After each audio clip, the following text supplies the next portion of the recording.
Bonjour, aujourd'hui une vidéo sur choisir d'aimer ou comment aborder aussi le courage du cœur. Voilà, j'aimerais vous parler aujourd'hui de combien choisir d'aimer, en fait, c'est un choix conscient, un choix qui est bon pour notre vie et que nous avons besoin de découvrir le courage du cœur, ou plus exactement ce que j'appelle moi le cœur à l'ouvrage, là où le mental s'arrête, là où le cœur démarre.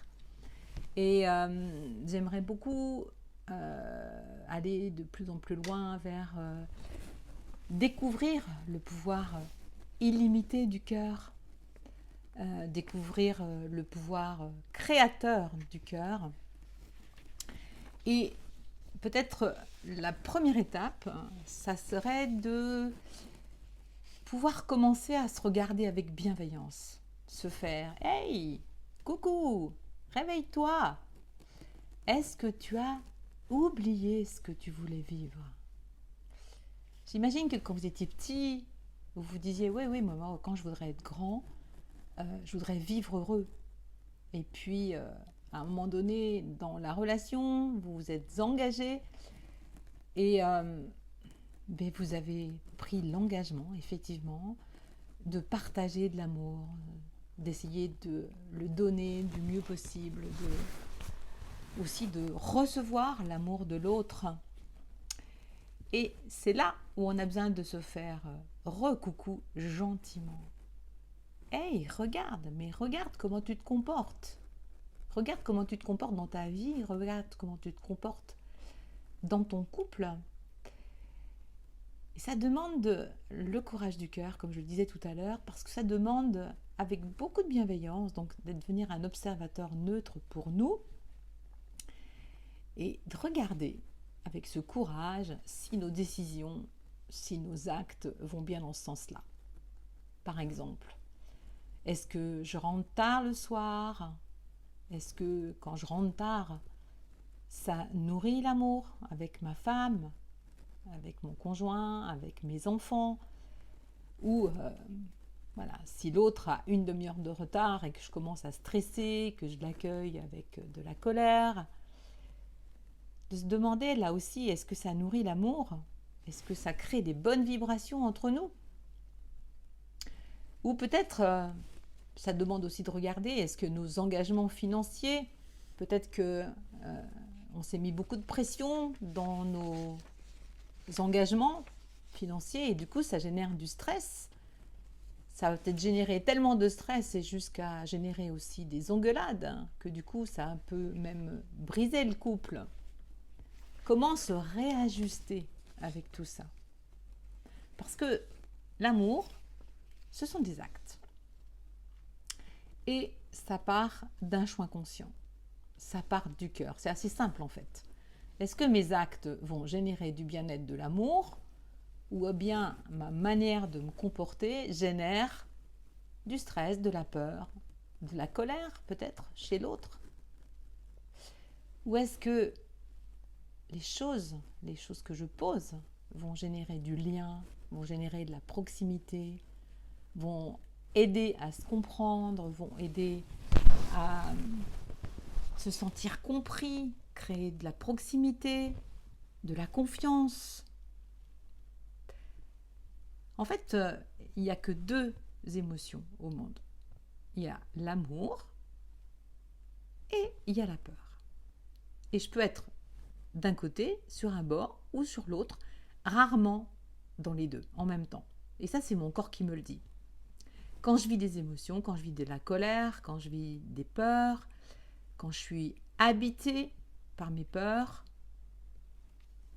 eh bien, je vais me comporter selon le diktat de la peur. Imaginons que, par exemple, dans mon couple, j'ai peur d'être abandonnée, j'ai peur d'être trahie, j'ai peur d'être trompée.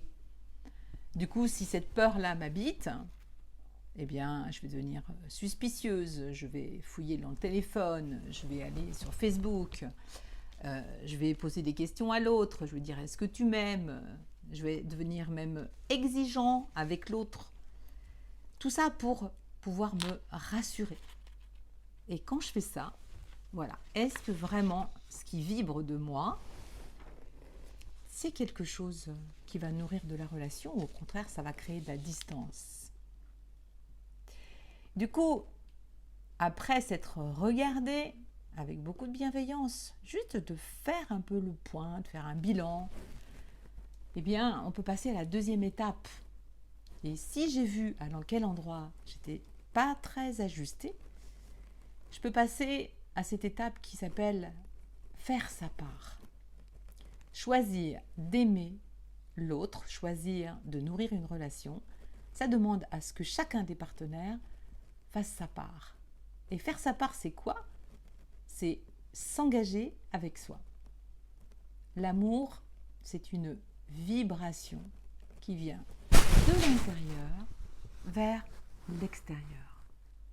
Ça se cultive à l'intérieur de nous pour s'offrir à l'extérieur. Regardez les personnes qui vous inspirent, ce qui émane d'elles, à leur contact. Vous ressentez leur paix, vous ressentez leur calme, ou peut-être leur engagement, ou peut-être ce sont des personnes qui vous inspirent parce que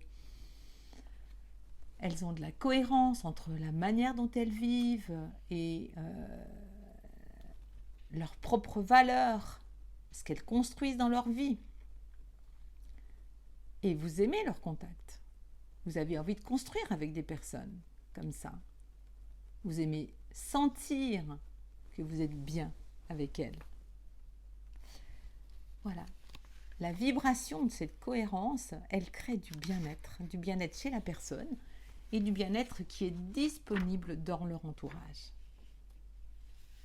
Et puis, vous pouvez aussi être en contact avec des personnes qui vivent de la frustration, qui vivent de la peur, qui vivent de la révolte, de la colère. Et regardez comment vous vous sentez avec elles à leur contact. C'est exactement la question qu'on a besoin de se poser avec soi-même et avec bienveillance. Est-ce que ce qui émane de moi est une vibration qui nourrit la relation, qui nourrit le bien-être, ou est-ce que ce qui émane de moi, au contraire, crée du stress, des reproches, l'envie de fuir peut-être? Alors, pour moi, être habité par l'amour, c'est d'abord m'occuper de mes peurs et de m'occuper de mes colères. J'ai besoin d'apprendre à les écouter, j'ai besoin d'apprendre à clarifier ce qui vient vraiment de mon partenaire ou ce qui vient d'abord de moi. Et pour ça, ça demande de regarder les faits et de faire cette transformation pour aller vers les besoins, les valeurs qui se cachent, qui sont tellement importantes pour moi et dont peut-être je ne m'occupe pas. Et si c'est bon pour moi, ça va m'aider à revenir à du recentrage. Ça va m'aider à revenir à écouter vraiment mon cœur, à revenir dans cette cohérence. En fait, ce qui nous met de la paix et du calme, c'est lorsque je suis de plus en plus ajustée entre ce que j'essaye de construire et ce que j'arrive à construire. Même si quelquefois on a besoin d'accepter, bien évidemment, d'être absolument imparfait. C'est un chemin comme s'en rapprocher le plus possible, du mieux qu'on peut. Si c'est bon pour moi, c'est bon pour mon partenaire et ça va être aussi très bon pour la relation, pour la pérennité, pour que la relation s'enrichisse, se construise au fil du temps. En conclusion, choisir d'aimer, c'est une démarche concrète. On arrête d'être un enfant, on arrête d'attendre que ça vienne tout seul et on se met en marche. On se regarde avec bienveillance, on fait un état des lieux de soi à soi et on commence à sortir du vague, des choses qui sont un peu floues, de ce qui me frustre, ce qui ne me convient pas. Et je m'approche de plus en plus de moi pour aller voir précisément à quel endroit moi j'ai choisi de vibrer cette vibration d'amour. À quel endroit? Est-ce que c'est dans mon couple? Est-ce que c'est avec mes enfants? Est-ce que c'est aussi au travail? Parce que l'amour ne s'arrête pas uniquement aux sentiments amoureux. Générer de la paix, générer de l'envie, générer de la vie, c'est assez simple en fait. Voilà. Et ça part toujours du constat. Est-ce que je le vibre là maintenant? Est-ce que je ne le vibre pas? Et si je ne le vibre pas, eh bien, j'ai besoin d'apprendre pour revenir, moi, ce que j'appelle à la beauté de ce que nous sommes.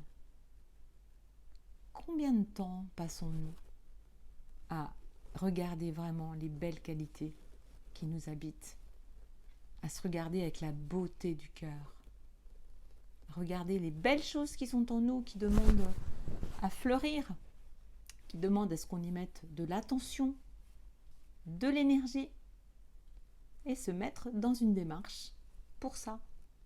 La démarche de choisir d'aimer, sortir de la croyance que l'amour, ça va, ça vient, on ne sait pas comment exactement, et se mettre en route. Se mettre en route par petits secteurs, se mettre en route étape par étape, avec une bonne méthode. La communication non violente est vraiment un support qui, moi, m'a beaucoup aidé à construire mon couple et à sortir de cette croyance que l'amour, c'était un peu comme le loto, que j'attendais que ça vienne, ou des fois, ça venait pas. Et du coup, c'est comme si je n'avais aucune prise. Et la démarche que nous allons vous proposer, elle est extrêmement concrète. Par exemple, je vis de la colère contre mon conjoint. Ce qui émane de moi, c'est de la frustration, de la colère. J'imagine que vous aussi, vous pouvez vivre ça. Je regarde le dégât que ça fait à l'intérieur. Et je regarde tout ça, évidemment, avec beaucoup de bienveillance. Toujours la posture d'observateur neutre que vous allez apprendre à développer. Donc se regarder autrement qu'avec de la culpabilité, bien évidemment. Et là, je commence à vouloir agir.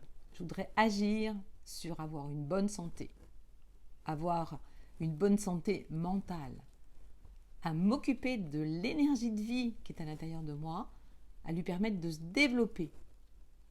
Et j'apprends à sortir de la tristesse, des idées qui ruminent, et de tout ce qui se vibre à l'intérieur, qui n'est pas au service de la relation que je veux vivre au dehors.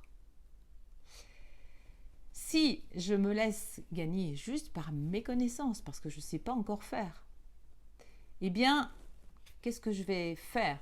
Par exemple, je vais critiquer mon conjoint, je vais lui faire des reproches. Et du coup, qu'est-ce que je vais récolter?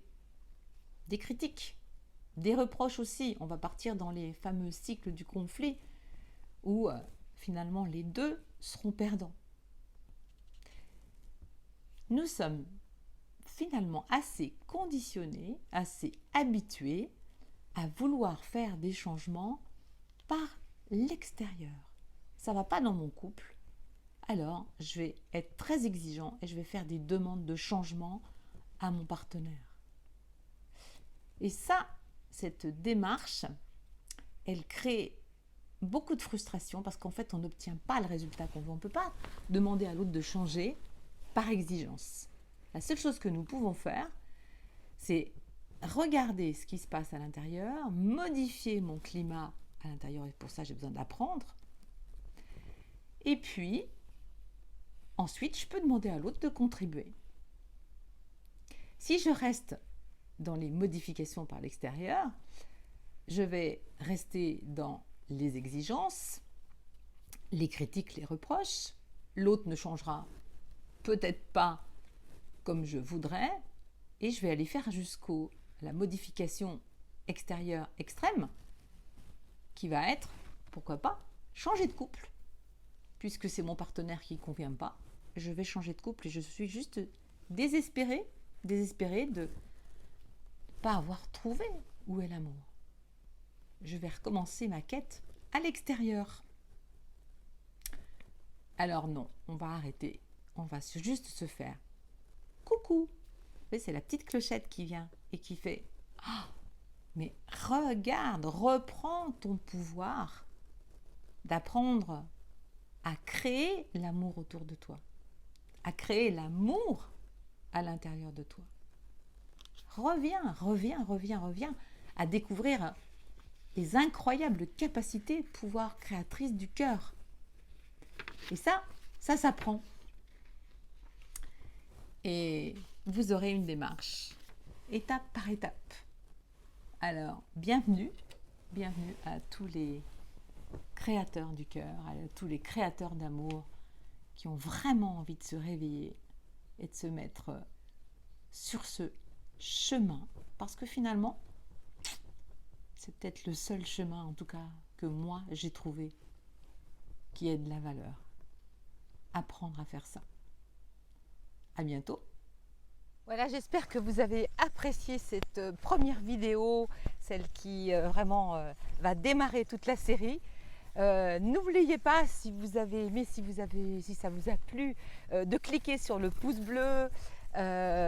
Vous pouvez également vous abonner, comme ça vous pourrez librement être informé quand une prochaine vidéo va arriver. Et puis dans la description, là en dessous, vous pouvez cliquer sur un lien pour obtenir un cadeau. Voilà, donc j'espère franchement que ce cadeau vous plaira. En tout cas, moi j'y ai mis tout mon cœur. À tout bientôt.